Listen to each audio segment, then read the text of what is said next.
do guardar o princípio.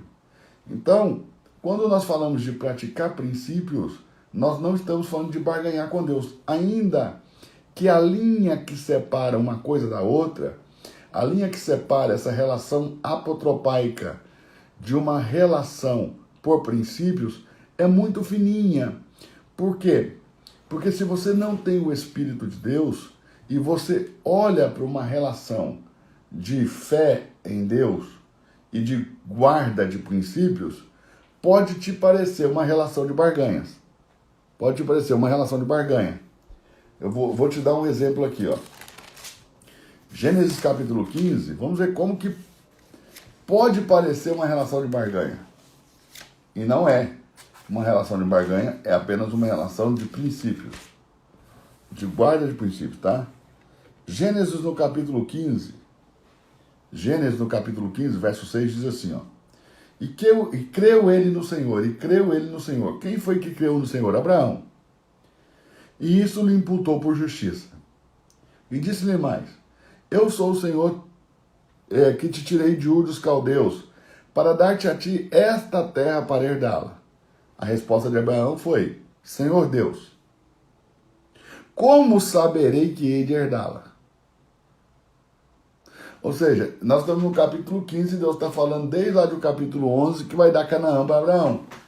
Passou o capítulo 11 nada, o 12 nada, o 13 nada, o 14 nada, e aqui no capítulo 15 Deus aparece dizendo, olha Abraão, eu sou o teu grandíssimo galardão, eu sou o teu escudo, a tua fortaleza, o teu grandíssimo galardão, não te assombres, né? Porque eu sou o Deus que te tirei da terra do Egito, e eu vou te dar essa terra para herdá-la. E Abraão fala assim, do Egito não, de Ur dos Caldeus, eu sou o Deus que te tirei de Ur dos Caldeus, desculpa, o Egito vem depois. Eu vou te dar essa terra para você herdá-la. E Abraão fala assim, mas como eu saberei que eu hei de herdá-la, né? Qual é a garantia que eu tenho de que eu vou herdar essa terra? Essa é a pergunta de Abraão. Abraão quer uma garantia, Abraão quer uma segurança de que isso vai acontecer. Porque Deus já vem falando isso há algum tempo, e isso não aconteceu todavia. E agora Abraão pede uma segurança. E o que Deus fala? Toma uma bezerra de 3 anos, uma cabra de 3 anos, um carneiro de 3 anos, uma rolinha e um pombinho. Ok? Ou seja, em outras palavras, Deus diz, toma uma oferta. Abraão fala, qual é a garantia que eu vou conquistar a terra? Deus diz, pega uma oferta. Aliás, pega uma não. Pega 5 ofertas, né? 5 ofertas, olha isso. Uma bezerra, uma cabra, um carneiro, uma rolinha e um pombinho. Pega 5 ofertas. Olha que coisa interessante. Olha que coisa interessante. Tome 5 ofertas. A pergunta de Abraão foi, como eu saberei que vou herdar a terra? Qual é a segurança que eu tenho de que eu vou conseguir conquistar essa terra? Qual é a garantia que eu tenho de que isso que o Senhor está dizendo, que eu vou herdar essa terra, vai dar certo? Aí Deus fala, pega uma oferta.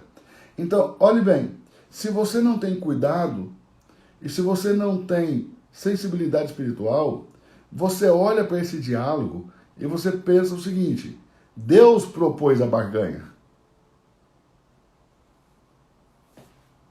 Ok? Mas o que Deus está propondo não é uma barganha. Deus está propondo pôr em prática um princípio.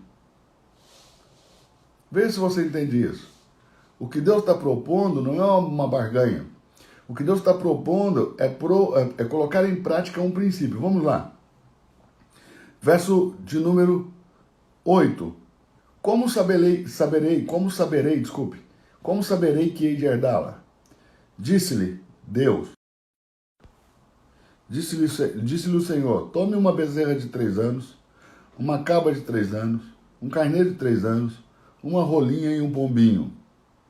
Trouxe todos estes e os partiu pelo meio, pôs cada metade uma de frente para a outra, mas as aves não partiu. Veja que aqui você tem um ritual. Então, é um princípio sendo praticado. Bom, qual é o princípio de sendo sacrificado aqui? Qual é o princípio sendo apresentado aqui nesse sacrifício? E o que determina que isso aqui é um princípio e não uma barganha? Tá? Primeiro, a desproporcionalidade da entrega para com aquilo que se recebe. Tá bom? toda barganha precisa ser feita de maneira que aquele que propõe a barganha tenha algum benefício, de maneira que ele tenha algum benefício na barganha. Por exemplo, eu vou trocar isso por isso, porque isso aqui faz mais sentido para mim do que isso aqui. Ok? Então, quando Deus diz, toma uma bezerra, toma uma cabra, toma um carneiro, toma uma rolinha, um pombinho, isso faz mais sentido para Deus do que aquilo que Abraão tem? Não. Ok? Não é uma barganha. Então, o que Deus está falando é, traz esses animais e essa é a garantia de que você vai herdar a terra. A terra também é de Deus. Abraão vai herdar. Ele não vai conquistar por meio da oferta. Por exemplo, aquilo que é uma herança é sua por direito, você não precisa trocar nada por ela. Eu não preciso dar nada em troca da minha herança, eu só preciso receber a minha herança, ela é minha. E o que Abraão está perguntando é, como eu vou saber que hei de herdá-la? Eu não preciso dar nada em troca de uma herança. Uma herança é minha por direito. Uma herança é minha por direito. Então, apesar de aparentemente estar aparecendo aqui uma relação apotropaica, apesar de estar aparentemente parecendo apotropismo, não tem nada que ver com essa relação apotropaica de barganhar com a divindade. Então, o que Deus está fazendo? Deus está fazendo Abraão cumprir o princípio. Primeiro, o animal de sacrificado, morto, fala de duas coisas, tá? Primeiro, perder e aliançar para ganhar. Ou seja, com Deus, você primeiro precisa perder para ganhar. Ah, pastor, agora o senhor falou uma heresia. Isso é uma barganha. Não é. Olha o que o Senhor Jesus disse. Se você primeiro não perder a sua alma, você não poderá ganhá-la, conquistá-la, achá-la. Então, para eu ganhar minha alma, eu preciso perdê-la. Ok? E isso não é uma barganha. Isso é um princípio. Com Deus, eu primeiro perco para depois ganhar. É um princípio. Quem não estiver disposto a perder com Deus, raramente, ou nunca, quase nunca, vai ganhar. Quem se relaciona com Deus tem que estar relacionando-se disposto a abrir mão. De quê? De qualquer coisa que Deus te peça. Então nós perdemos para ganhar. Deus pede para você abrir mão da sua própria alma, da sua vida na carne, da sua mentalidade humana e de sua maneira de viver mundana. Então, é assim Deus diz, quando você perder a sua mentalidade humana e mundana, então você vai encontrar a mente de Cristo. Perder para ganhar, quem perder a sua alma, acha lá. Não há uma barganha. Aí, princípio sendo praticado em consequência. Então, quando Deus diz que Abraão deve matar os animais, está estabelecendo o princípio de primeiro perder. Primeiro você mata, primeiro você perde. Okay? Depois você ganha. E isso não é barganha, pastor? Depende com que olhar você olhar. Se você olhar que princípios geram consequências, então já não tem mais barganha, tem princípio e a relação apotropaica desaparece.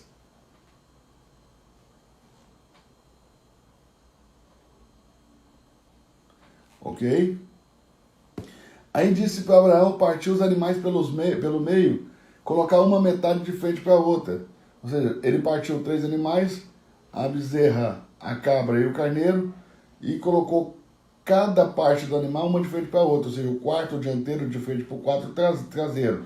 Então o quarto dianteiro da bezerra, do bezerro diante do quarto traseiro, o quarto dianteiro da cabra diante do quarto traseiro e o quarto dianteiro do carneiro diante do quarto traseiro, ficando assim, em linha reta, as 3 metades de cima do animal e uma segunda linha reta e paralela com as 3 metades inferiores do animal. Essas 3 metades de baixo do animal, elas se contrapõem, mas ao mesmo tempo correspondem às 3 metades superiores, ou seja, essas metades são correspondentes, ok? Então, o que Deus está estabelecendo aqui é um outro princípio. É um outro princípio de relação entre 2 mundos paralelos, entre o céu e a terra. Esses 2 mundos paralelos, eles existem simultaneamente e eles se compreendem, ok? Eles se compreendem de forma correspondente, ok? Eles se compreendem de forma correspondentes.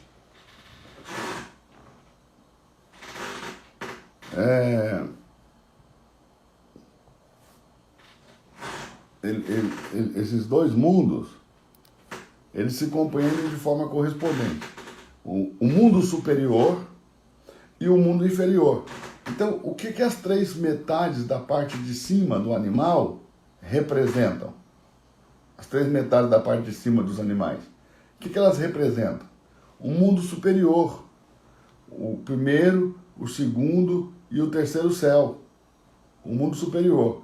Primeiro, segundo e terceiro céu. O que as 3 partes de baixo dos animais representam? O mundo inferior e os 3 reinos da terra que Deus compartilhou com o homem. Perdão, a terra tem 4 reinos. Quais são eles? Reino marinho, reino animal, reino vegetal e reino mineral. Dos 4 reinos da terra, marinho, animal, vegetal e mineral, Deus deu 3 ao homem. Quais são esses 3? O reino marinho, o reino animal, o reino vegetal. O reino mineral, Deus nunca deu ao homem. Por isso que Deus vai pela Bíblia toda dizendo: o ouro é meu e a prata é minha. Porque Deus não nos deu os minerais, Ele deu para nós os vegetais, os animais, e Ele nos deu também o reino marinho. Ok? Então, as 3 metades de baixo dos animais representam o mundo inferior que Deus deu ao homem. Ou seja, o reino animal, o reino marinho e o reino vegetal. Esses 3 reinos correspondem à parte inferior dos animais, ou seja, o mundo inferior, o mundo natural, o mundo das coisas físicas, o mundo das coisas palpáveis, o mundo das coisas que se pode tocar, ok? Então, o que na verdade, Deus está ensinando para nós? Mestre, o senhor está com sono? Está com sono, mestre? Eu estou com muito sono, mas eu estou mais comprometido do que com sono. Então, ontem foi muito difícil, eu precisei dar uma atenção por orelhas e descansar. Mas hoje eu estou aqui, mesmo cansado, porque eu estou comprometido com vocês. E mesmo cansado, aqui a capacidade mental e a capacidade de pôr para fora, não fica comprometida não, só fica mais lenta. E é mais fácil para vocês pegarem também, porque se eu acelerar ninguém pega nada. Então, aproveite que eu estou cansado, que é melhor para você. Ok? Então, bora lá. As 3 metades de baixo dos animais representam o mundo inferior, as 3 metades de cima representam o mundo superior. Então, qual é o princípio? Qual é o princípio que Deus está ensinando aqui? Que quando você está disposto a primeiro perder, você coloca os mundos paralelos em aliança para que eles trabalhem paralelamente e de forma correspondente em teu favor. Ou seja, Deus está ensinando para Abraão um princípio de se aliançar à terra para que a terra possa ser impactada pelo céu. Ok? Então, essa é a ideia. Que quando Abraão coloca uma metade de frente para a outra, aquilo é uma aliança. E qual é o sinal da aliança? É que Abraão sai jogando sal entre as metades. Ele vai jogando sal, ele circula essas metades jogando sal. E esta é a aliança de sal, ok? As três partes de cima dos animais, da bezerra, da cabra e do carneiro, simbolizam também as três pessoas da divindade: o Pai, o Filho e o Espírito Santo, que estão no mundo superior, ou seja, no mundo intangível. E as três partes debaixo dos animais também simbolizam o homem no corpo, na alma e no espírito. Então, essas três metades, uma de frente para a outra, mostra que as três pessoas da divindade, apesar de estarem em um mundo paralelo, entram em aliança com o homem que está no mundo tangível, das coisas tangíveis. Então, o mundo intangível e o mundo tangível entram em aliança, o Pai, o Filho e o Espírito Santo entram em aliança com a totalidade do homem no corpo, na alma e no espírito. Quem está pegando o que eu estou falando? Quem está conseguindo entender?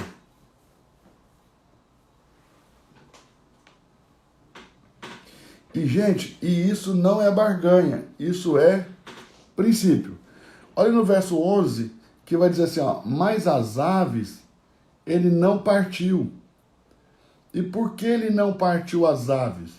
Porque as aves simbolizam o Espírito Santo trabalhando a partir dessa oferta. Ok? Então há dois tipos de aves aqui, as aves do céu, que simbolizam os espíritos malignos, os anjos caídos, e as aves que Abraão solta, que simbolizam o Espírito Santo. Veja, paralelo, correspondente se contrapõe. Aqui. Então, há um contraposto aí nesse mundo físico e mundo espiritual, no mundo visível e no mundo invisível, no mundo tangível e no mundo intangível. Ok? Há um contraponto aí, há um choque aí. Ok? Há um choque. Mas preste atenção. No verso 12 diz, e pondo-se o sol, um profundo sono caiu sobre Abraão, e eis que grande espanto, escuridão caiu sobre ele. Isso é o que acontece quando você faz uma grande entrega. Você pensa que tudo vai dar certo no outro dia, na verdade vem grande sono e grande escuridão. Então, disse Deus a Abraão, Deus vai falar com Abraão, saibas de certo que peregrina será a tua descendência em terra alheia e reduzida à escravidão por 400 anos. Deus já está vendo nessa oferta, Deus já está vendo os filhos de Israel, as 70 almas que entraram com Jacó no Egito, escravizadas. E Deus já está vendo aqueles 2 milhões de pessoas que precisam ser libertas do Egito. Mas Isaac nem tinha nascido. Abraão começa esse capítulo 15 de Gênesis perguntando para Deus se um escravo nascido na casa dele, chamado Eliezer, ou Eleazar, Eliezer, né? A pronúncia correta é Eliezer. Chamado Eliezer, iria ser seu herdeiro. Deus diz, não, de jeito nenhum. Mas um nascido nas tuas entranhas, este será seu herdeiro. Este será seu herdeiro. Então, começa a conversa do capítulo 15 assim, Abraão perguntando se o escravo vai herdar, porque ele não tem filho. Então Isaac não tinha nascido, Jacó não tinha nascido, os 12 filhos de Jacó não tinham nascido, e Deus já estava vendo, por meio desse princípio aqui que foi praticado por Abraão, a descendência de Abraão no Egito. E é por causa dessa oferta que Deus vai descer lá no Egito para libertar o povo.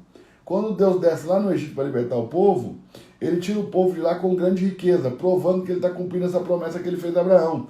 Porque ele disse que 400 anos depois desceria no Egito e libertaria o povo da nação que estava escravizando eles com grande riqueza e julgaria a nação. O Egito foi julgado, Faraó foi julgado no Mar Vermelho, seus soldados foram julgados no Mar Vermelho, o povo de Israel foi para o deserto e levou todo o ouro e toda a prata da terra.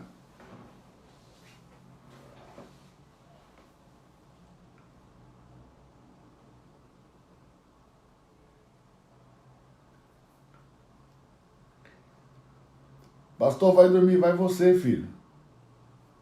Fica tranquilo que aqui eu comando aqui.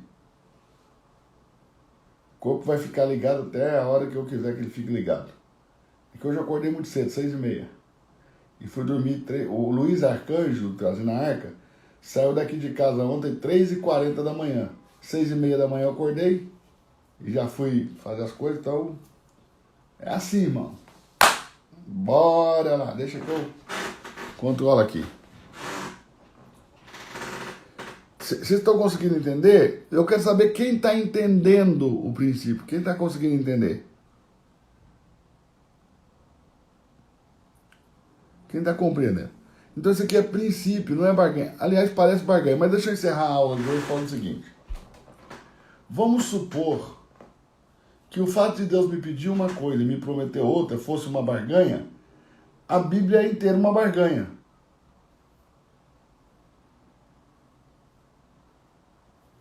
Vamos dizer de novo. Vamos supor que o fato de Deus me pedir uma coisa e me prometer outra torne essa relação com ele uma relação de barganha. A Bíblia toda é uma barganha. Tá? E vamos começar por aqui, ó. Então vamos começar por aqui, preste atenção. Para que Deus me livrasse do inferno e colocasse o seu Espírito em mim, ele precisava me perdoar, sim ou não? E ele determinou que esse perdão só poderia ocorrer por meio do sacrifício de sangue inocente, de carne inocente. Então, observe isso. Mas Deus poderia simplesmente ter dito para mim: ô Eduardo, você com todos os seus irmãos carnais, os homens, estão perdoados, viu? Vou derramar minha graça sobre vocês, vou derramar minha misericórdia sobre vocês, e vocês estão perdoados. Mas não, Deus não permitiu-se, ele não permitiu-se perdoar-nos sem antes oferecer a oferta, o cordeiro para o sacrifício. Agora, quem deu essa oferta que me livrou da morte eterna? Quem deu essa oferta que te livrou da morte eterna? Deus deu essa oferta. Eis o Cordeiro de Deus. Então, quem está oferecendo o Cordeiro é o próprio Deus. Olha como Abraão disse na Aquedah de Isaac, quando eles subiam a montanha em Moriá. Deus proverá para si um Cordeiro. Ou seja, quem proveu a oferta foi Deus. Por isso que Jesus Cristo nasceu de uma virgem. Porque ele é provisão de Deus e não resultado da relação sexual entre um homem e uma mulher. Agora, quem é essa oferta que Deus está dando, esse cordeiro que Deus está dando? Porque quem está dando a oferta é Deus e disso nós não temos mais dúvidas. Sem sombra de dúvidas é Deus que está ofertando. Agora, quem é essa oferta? Quem é esse cordeiro de Deus? É um animal ou é uma pessoa? É uma pessoa. Quem é? A pessoa de Jesus. Que também é o quê? Deus, porque Jesus é naturalmente homem perfeito e essencialmente Deus. Jesus tem duas naturezas. Ele é naturalmente homem perfeito e essencialmente Deus. Então, presta atenção. A oferta que foi dada para me livrar do pecado e me dar a vida eterna foi dada por Deus. E essa oferta também é Deus. Agora me resta uma terceira pergunta. Quem recebeu essa oferta? Porque Deus deu a oferta por mim. Ele não deu a oferta para mim. Deus deu essa oferta por mim, ele não deu a oferta para mim. Quem recebeu a oferta que Deus deu por mim, que é Deus? O próprio Deus. Então presta atenção, Deus deu uma oferta, que é Deus, para Deus que recebeu. Então vamos lá, Deus deu uma oferta para Deus, que quem recebeu foi uma oferta que é Deus. Deus deu uma oferta para Deus, que é Deus, que Deus mesmo recebeu. Pode entender? Então, se isso for uma barganha, você vai ter que dizer e assumir que Deus barganhou consigo mesmo. Porque Deus deu uma oferta para Deus, que é Deus, e ele mesmo recebeu. Ou você vai entender, com os olhos da sua fé, com sensibilidade no Espírito, que Deus, para nos salvar, pôs em prática princípios que ele mesmo ensinou, ou você vai ter que dizer que Deus barganhou consigo mesmo. E a barganha essa relação apotropaica, o apotropismo, está nos olhos de quem se relaciona, e não na ação direta de Deus. E não na ação direta de Deus. Então, não é porque há entrega que é barganha. Não é porque há entrega que é barganha. Às vezes a entrega é para Deus de algo que pertence a Deus. Por exemplo, quando Deus pediu Isaac para Abraão, nós temos um monte de sentimentos humanos menores, que não nos deixam enxergar a realidade, mas todas as almas são de Deus. Isaac não era de Abraão, Isaac era de Deus. Porque quando Deus pediu para Abraão Isaac, quem foi que deu Isaac? Deus. Isaac é de Deus. Deus só estava pedindo para ele o que é dele. E só queria ver se Abraão seria fiel para entregar para Deus o que é de Deus. Ok? Sempre foi de Deus. Então, quando Abraão leva Isaac para o Moriá, não é Deus trazendo barganha ou troca com ele. Ok?